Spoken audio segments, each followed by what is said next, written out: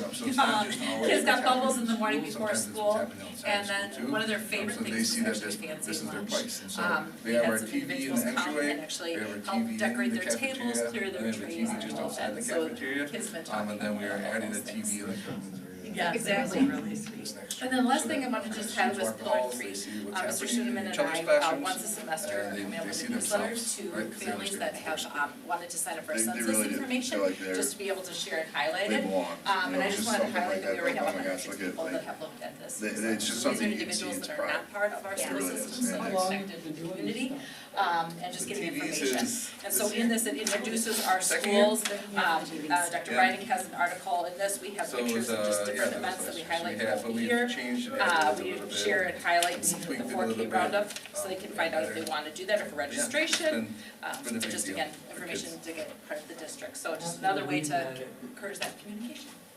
This stuff helps do Questions? scholastic work. Oh, for sure, yep. Seems intuitive.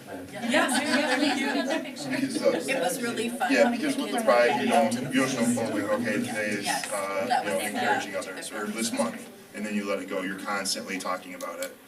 You're pointing out examples, you're saying, right, that was a great, Right. like, what we just saw was really good, that was Okay, with it. wonderful. Zip-tied, zip-tied. Yeah, we don't need that. And then they have that We don't pride. need that. Yes, your tree's definitely up there. They're more focused on I mean, it's, that was right there. I mean, let's be honest, Yeah. and everybody wants to win, right? Everybody wants to be chosen. So you can see kids are like determined, like, I want to try to do better here. So. Okay, Mark, good.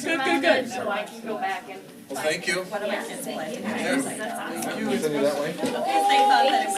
Thank you. I went and looked at the survey, so just stick around, I can answer your question. About the additional funding. It's additional. This way. Question. Don't you just love, don't you just love this? Approval is It just was so, it was just, there's something about it. That's how it works. It says it's a question. Come on over, welcome. So this is like this, how much it'll cost, and then when we ask this question, this is what specifically. Hey, Mr. Carl, Amazing, yes. Brewer, come on over. All right, well, I think you all know us, so we'll just kind of. So it's just So, fabulous. I'm Mr. Schuman, I'm the principal of LDS and OSC. Christopher McNeil, fifth grade educator. Kathy Kluge, I'm in the office. Carrie Barr, school counselor. So we chose two areas, really three pillars to focus on. We kind of cheated a little. So our first area is about attendance, because we understand that we can have all these great things in place, but if we don't get kids to school, that doesn't matter. And so some of the work we've done there. And then also our focus on our community values, so our Lodi Pride values. So I'm going to turn it over to them. The first part is We made a big effort, over the last few years, but only a bit more. Is it really? She used to improve student attendance and so just. Oh, that's better yet. And she's gonna, she's No. That's cute currently though. our LES OSC attendance rate is 96%, so we do a pretty good job. But there's always a few kiddos that can use a little bit of extra support. So we recognize that a lot of factors can impact student attendance that we can't control, in terms of student or family mental health issues, a lot of illnesses, appointments, and then family emergencies as well. But we work really hard to help students know that they're an important member of our learning community, and we want to help them feel safe, seen, and cared for.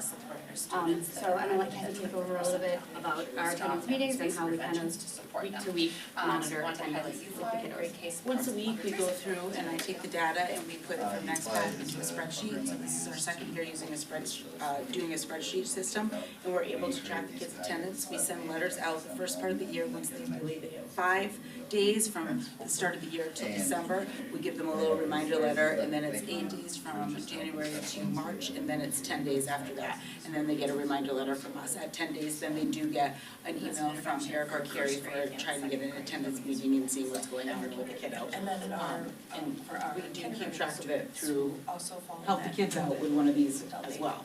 Yeah, so one of the big parts, the kind of adjustment that we've done is not only the tracking and the meetings and all that part, but also making sure we're communicating not just with families, but also with the classroom teacher, so that they understand the work that's going on, maybe any of the barriers that this family is experiencing, so communicating with everyone. And then also, this is an example of our improvement plan. So if we have a student who's really struggling, meeting with that family and talking about what are their students' interests, what are their strengths, and then what are those barriers, so that we can figure out what's preventing them from getting to school, and kind of being creative with that. One thing that we've seen a lot of success with is kind of breaking down that barrier, not just having families come to us, but us going to them for those meetings, or going there to have some of those conversations, so that they see that it's this partnership. Families have been really supportive of that, which we appreciate, and it's really helped the kids see that, hey, we're all working together for you, and it's not anybody against anyone.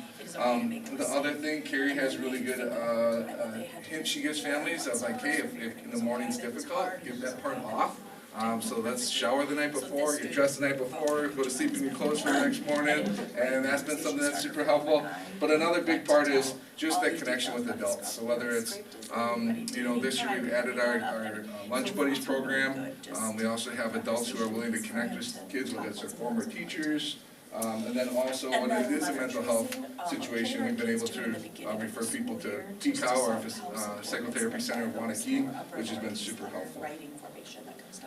And in the second semester of Okay, performance, that's a good deal. as well, just to give them a All right, leg up. this is what drives our school, these community values. People first, ready to learn, inclusive of everyone, determined, empathetic, and encouraging. And so each month, we'll focus on one of those. For example, people first, classrooms teach or talk about what does that look like, see, feel like here in the classroom. What is people first mean? And so throughout the month, we do reminders of what it looks like. And then my favorite part is students get to vote for two classmates who they think show the best example of being people first, for example. And then they get these awards, and as Mr. Schoeneman reminded me, because I do need to remind leaders, last year I had a student who was consistently getting voted as Lodi Guardian Pride. And she said, if I get, let someone else. And so his classroom teachers, they share the results, and we can go through and say, yeah, even though the student was chosen, we really think this student went above and beyond this month and deserves that recognition. And so the great thing is when they announce the names, the students get up and clap and applaud, and everybody is so excited. And it's just it's one of my favorite parts. And then the day that they get these awards, Kathy also sends an email home letting parents know that their student was selected, what they were selected for, which value, and then to ask your student what, about that and why they think that they were selected. And then also we post that on social media and we send it to our local paper. All its components, we're gonna have discussions as grade level teams about what are the must-dos, right? This is the last part, Kathy. This next thing is something we started 2 years ago. It runs on our front entry TV, and it runs a little differently, but it also runs by our cafeteria and inside our cafeteria. So it lets the kids know what's for lunch that day. If it's in the cafeteria, it lets them know what's for lunch and breakfast the next day. So they have something to look forward to. It's got our lunch bunch where they meet with Carrie and have lunch, so they know what days that they can go do that. And then it's just got student pictures. And I change the pictures out. I try to change them out every 2 days. And whether it's from outings or field trips, or whether we're going to the classrooms, or it's just from asking the recess staff to help me out and get some pictures. We put pictures in there, and this is where the kids love sitting and watching their faces come through. So that's been a really great part for us to be able to have and show our pride at school. Why do you need to make a career in all those Yeah, one of the big things too is sometimes at this level, we get kids who are really excited, not just about things that happen in school, but things that are happening outside of school. So last year, I know we had a student who was, would go on races, like with little cars, like, well, not little cars, big cars. And would wanna, send us some pictures of that, we put that into the slides. People catching big fish, or teams winning their trophy, their tournaments, and so we're able to put that into these slides, and kids are able to see that. It just helps build that community, helps them understand that this is their building, and that we are interested in what they're doing, not just in school, but outside of school. A lot of these right now are focused on our field trips or field studies we've been going on, but each year, or each time of the year kind of adjusts. We can kind of set the tone of what we think is important too, right? So we get to show those pictures. And they really do feel like they belong, and they get to see themselves up there. And they get to see everybody in the building together, just through something like that. It's pretty amazing. The tires. Yeah, And the tires. That is the a most, few this weeks is the ago, most I could exciting part of use our those field trip. from the Grove, when we They went to spend the about, school forest, and then being able to see different grade levels and what they were doing, those Drive with Pride pictures, and then rolling it down, they're and chasing seeing the tire as those it goes down. experiences, it just fostered a lot of conversations in the Problem cafeteria. solving time, and then they roll it back down and they Kids are chase it and checking they, as come in the but morning it on the was neat to TV. see them We go out there currently and have, kind of have some like Kathy You said one in the entry, one in the cafeteria, one just outside the cafeteria, and then there's some where anyone to the commons area. Like someday hopefully, so that these Questions trees for us? be big. And I told my kids at the end of the day, I said, you know, someday I'm gonna take my other. Love it, that's awesome. To eat. A lot of work on these people, that they do for our students. Once four are now community, so. gonna be adults and they Yes, thank you. So, it was just neat, this is neat, really cute, fun. Sure. You know, the teacher doesn't want to, you know, like, they get them away from. So they, all the lunch buddies. No, oh, with Gary or with, adults? From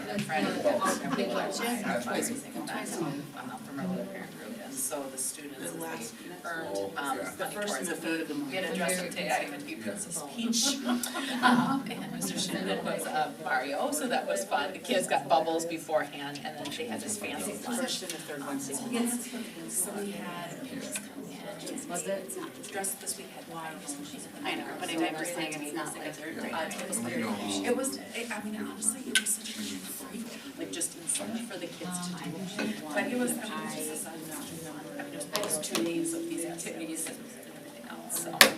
And then pillar 3, Mr. Schumann and I have on, we have families that are. Oh, yeah. I think she's, informed, they can, you know, they can reach out to us and get information, we want to be able to, like, how do we on a regular basis connect with them, so once a semester, you know, the newsletter, and then it's just information about our schools. Dr. Brandon has a letter for them here, and what we do is we just share like different things that happen throughout the year, so they'll know, you know, fall service day, how we pray, just things to kind of get them excited about this, and we also highlight, like, there's always somebody else there, and they'll just be like, 300 days working with us, and great. And the So we can just talk to some of the other teachers. Okay.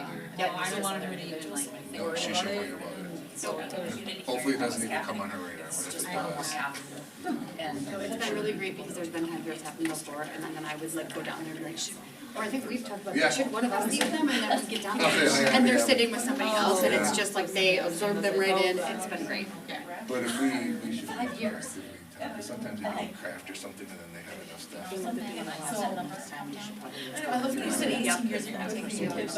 I know, I did say that. I But did. it's on me and even, and I can reach out to, I can reach out to. But we're just gonna send to the head lady, Head lady, yep. because then we can get something for the end of the year too. That'll be the last one. Good joke, good catch. Do you have any questions? Said no, I continue this, and I said I don't know if it wasn't until 6th grade. Oh, it was a little bit exciting. I just don't want to. It may not like, this one was like, this was. It was just when I. McNeil's Rangers. Because they hadn't come in for like 5 minutes, and I was like, okay, I gotta go Actually, up this there has and- been more school than after school when they're like running to do Yes, this. yes. All right, we're going. It's a really big group that we, like, I was like. Can I get bubbles before I go into the exam? She wanted to.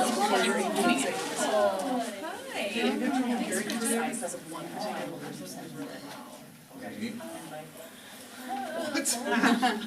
Primary's the loudest. It's all primary. Welcome, not just. It's you too, we are so. I think you know, I'm Eric Sherman, principal. Christopher McNeil, educator. So nice to meet you. Kathy Glicky, I work in the office. Carrie Box is a counselor. I can't breathe. So we kind of cheated a little bit. We picked 2 areas but 3 pillars. So our first one is attendance, which covers a few pillars. This is his first gallery walk, so. And then our second area is our community. So he's on the impact team, So so with that. we're going to share a little bit about attendance to start. So, we want to have a couple different, pillars. The first one, pillar 1, preparing for the. So in the past few years since I've been in the school, We're gonna, yeah, okay, pillar 1, preparing for the future. to improve student attendance and just put some systems and supports in place to review our attendance and really be able to support students and families when attendance To be able to. is a concern, which So we have, the you know, a three few. interventions that we really Luckily, our LES OSC attendance rate is 96%, so we're doing pretty well, but there's always a few kiddos that just need that little extra support. We recognize that there are a lot of factors that we can't control, like mental health issues, illnesses, appointments, and family emergencies, but we work hard to help students know they're an important part of our learning community, and we just want to help them feel safe, seen, and cared for.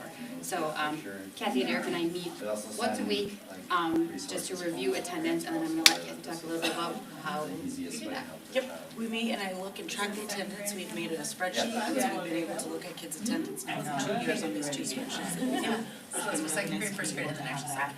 And we that's our work with them in between the beginning of the year and December, if they've been absent 5 times, they get a letter. And then from December, January to March, it's 8 times they'll get a letter. And then from March to the end of the year, it's at 10 times they'll get a letter. And then at the 10th time, they will also get an email or a phone call from Eric or Carrie, this is if they can get an attendance meeting. And then, currently we're working on. Put some other plans in place. And we're reviewing. Yeah, one of the things we forgot to mention to the other parts too is we started using the Google form. So And then sometimes it's after really hard that, for families, on the when Clever you have a Touch, we kid or pull up something this to call, or calendar, if you even, and each day has a but link like to a the read email, they along. can put in any And time. then, so So like it this could week be we while all kids are focused sleeping, if on you know they're gonna be stories there the about next day, like whatever, and so that's been super helpful. This week they're all Sometimes we'll see a kid who making isn't there mistakes, yet, trying and your they check best. the form, oh, they And just put that's something big. in. Yeah. So They that's love big also words. very helpful, and then communicating with And so everyone. this week's story As we've was gotten about better an at this, eraser and one of the things we recognize is we weren't always communicating that with classroom teachers, Why is and where it we were at with the process, so And, now that's so something we they can update felt on like where we're at with the what we're animated doing, eraser trying to felt help like, right, had attendance no and where light kids or are at. job. Also, we do some And, check and check it and so out with then students they do a as needed, dictated sentence. so they feel connected, we know what some of those barriers are, is if it's something okay with to school. make mistakes, And then when we take do, this is the And beginning then of they draw our about a time improvement plan to process, but we talk about, try what are we something, make a lot of doing, whether we mistakes, send bring it letters, to but also we the talk with the So family this about little French lady barriers. was writing What are the about, barriers for the learning to ride a students? bike. What are the things that they really And, enjoy, and how can we falling leverage off, it was those? okay, because the only And sneeze then me one time. one of the nice parts about that is also breaking down this barrier of just having them come to us. There's been times when we offer to go to the family. Carrie and I take them a few car rides and we go there, whether it's to pick up a student, but also just have a conversation about what's the And she struggle. actually wrote like, And then the students can see us all working on the same page. It's really Yeah. helpful. We've seen really good results with that. Carrie also has a really good hint from her own and then parenting, next to it, there was a picture of her. taking a shower the night before, getting dressed, getting all that stuff done, so all you have to do in the morning is And get up, so brush your it makes teeth. me emotional telling you guys because That's been that super is helpful. like this kind of stuff. When we talked about mental health, She- it's not just always a talked mental about health it, issue we for talked about students, how, but sometimes for families too. you know, And so being able to recognize and that, lean so on it's some really county supports, but good. also our own Good. supports, Yeah. referring students and families to seek out to the psychotherapist. No, that's okay. Yeah, it's really good to hear, right? Like, because that's the goal, right? Yeah. Next year, So letter tracing is something that Alright, kindergarten it's, kiddos what we participate in. focus on, Lloyd, right? It really helps So them people just first ready to coach. learn, inclusive of everyone, determined and empathetic and encouraging.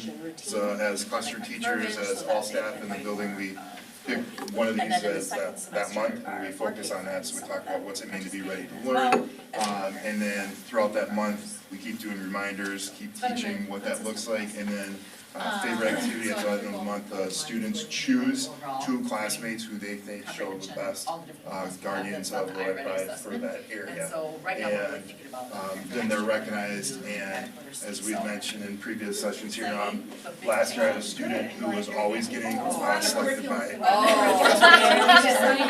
I want somebody else to get it, and so we get the results, and as classroom teachers and staff, we can look and say, you know what, even though they may not got high scores, this student's really come a long ways, and we want to recognize her. And so then they get called, in morning announcements and class cheers, and it's really, really cool to see, and then they go ahead and get recognized. So we're going to have One of the things we do to recognize them is give them a certificate. The other thing we do is Kathy emails the family home and lets them know that their student got a certificate that morning. And then when they get home, hopefully they show it to you and explain why they got that and how we're thankful for them being a productive part of our community and showing Lodi Pride. And then it is posted on social media and it's sent to our local paper. Yep, Nick's gonna present at the beginning then. Oh my gosh, that's hilarious. And one of the things we've done to try to help out It's our families favorite is- slide. He sends us that also off to helps work kids on this look for document. And the look for document, we've We have this on our TV when you come into the entry room at school, on the TV in the lunchroom, and on a TV playing outside of the lunchroom. So in the entryway at school, it shows what the breakfast is for the day, and on the lunchroom, it shows tomorrow's breakfast. hope everything's all right. No, lunch bunch, and then we show the lunch bunch, they meet with Carrie on third, fourth, and fifth day of the week. And then the kids are, and then it's just their pictures. And this is their favorite part for the kids, is seeing their pictures. Right now, it's a lot of pictures of the kids and out and about. But typically, pictures from gym, art, music, just being in the classroom, being in the cafeteria, being outside. And the kids, this is one of the kids' favorite parts, seeing their faces on pictures. How's that gonna look with our funding? One of the things about our student population is they love to tell us about things they're doing outside of school as well. And for example, one student last year, he was big into racing. And so he would send us pictures of his success racing. I think they would post those with their teams, right, who do a great job over the weekend. They have a team picture with the trophy. We're able to put that up. Things like that just help us kind of make this home and school connection and let them see themselves, help them take that ownership in our school community. One thing they did say to the other group that I really noticed is, again, a lot less issues in the bathroom or in the hallways, or just how we use the building, right? Like when you see it as yours, I think that we take a better job, do a better job taking care of it. And so when they see that this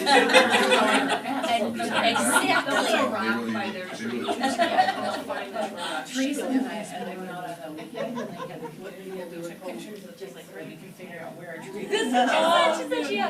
So it was a lot of fun, and it was just really cool to see this, and then just to play. No, that's not what it's such a great place. Yeah. Just available at our fingertips. So, those are some of the big things that we've been doing as far as attendance and a part of our community values, that are making a big impact on our students and our school community. Fundraise and my person's gonna be working on those items. Actually, Steph can. Yep, at the end of the hallway, when, So it'll be exciting. this is where I'm at, so all the fourth grade lines. Yeah, and so they come down and we'll have a Fitz Badger Saturday, they'll jump around, but then, the big one is high fives, so, big one and a little high fives. That was his thing, that was her jam. But they got to You have have staff these out in the hallways, in the morning greeting. And the ladies that are out there are always like, good morning, so positive. And then, at the end of the day, you have staff, you know, if they can get out, you know, like, wishing them a good rest of the day. So it's little things, it seems like a little thing, but they really feel like, That's right. every day, checking in with me. I just think it's, you know, again, being the old one, 20 years, like, that I think is just really bringing our community together in our building. Just being about the census form. And so it just highlights our schools, Dr. Brady has an article just about the district, and number of students we share, just different highlights, so that you know what's happening. And again, this is for families that don't have kids yet in this district. But we already have 106 people that view this, so everywhere. So this is online that we send it to, so anyone filled out the census newsletter in the past, I send it to them. All the old teachers. Well, yeah, well, yes, and some could be But you know what, distinguished. but yeah, I mean, just, and even, you know. She clicked on it. No, just, I don't think actually my new because I've done a lot more than that. But when you talk about communication, I think it's things like this that highlight this and all of their, yeah, that's what everything, how you teach the developmental screener dates. Well, in our community, too, we mentioned it, but we have a lunch buddy program this year with public college. People who think they don't get anything. There's choosing to invest in their kids. Next presentation on Friday is gonna be how to do it. And just do that to them, right? I think the best one was, I didn't realize that and I was like, sure enough. Last rotation. We gotta get Sarah to Oh, nice. Thank you. Thank you guys. Thanks. Hi, Terry. Hi. I should. Oh, this is just. I